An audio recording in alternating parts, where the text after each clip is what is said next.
संपूर्ण मतदारसंघामध्ये गेल्या 7 ते 8 दिवसामध्ये सातत्याने जिल्हा परिषद वॉर्ड असतील, नगरपालिका असतील, नगरपंचायती असतील, सर्वीकडेच आगामी होऊ घातलेल्या लोकसभेच्या निवडणुकांची आचारसंहिता कोणत्याही क्षणी लागू शकते आणि म्हणून या 4-4.25 वर्षाच्या कालखंडामध्ये जो राज्य शासनाकडून जेवढा निधी आपण या ठिकाणी आणलेला आहे किंवा जी विकास कामे भूमिपूजन लोकार्पण करण्यासाठी संपूर्ण मतदारसंघामध्ये भूमिपूजन लोकार्पण सोहळा संपन्न होत आहे।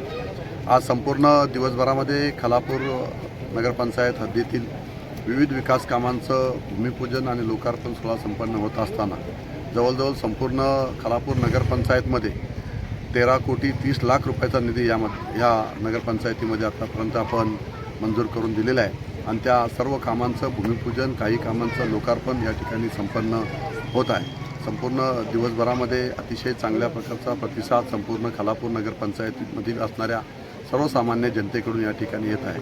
गेली कित्येक वर्ष प्रलंबित असणारी खालापूर नगरपंचायतची वॉटर स्कीम ही प्रलंबित होती। अनेक दिवसापासून, अनेक वर्षापासून सगळ्या खालापूरकरांची ही मागणी होती की कोणत्याही परिस्थितीमध्ये वाढतं शहरीकरण लक्षात घेता पाण्याची तीव्र टंचाई या परिसरामध्ये जाणवत आहे आणि त्यामुळेच आपण राज्य शासनाच्या माध्यमातून खालापूर नगरपंचायतच्या सर्वसामान्य जनतेला मी दिलेला शब्द होता। विधानसभेच्या निवडणुकीला सामोरं जात असताना सर्वसामान्य जनतेने मला, खालापूरकरांनी सुद्धा भरघोस मला त्या ठिकाणी मतदान या ठिकाणी केलेलं होतं आणि म्हणून खालापूरकरांसाठी जवळजवळ आपण या ठिकाणी 28 कोटी रुपयाची वॉटर स्कीम या ठिकाणी मंजूर करून दिलेली आहे। अशा पद्धतीने आत्तापर्यंत खालापूर नगरपंचायतमध्ये सर्वाधिक विकास करण्याचा प्रयत्न मी या 4 वर्षाच्या कालखंडामध्ये केलेला आहे।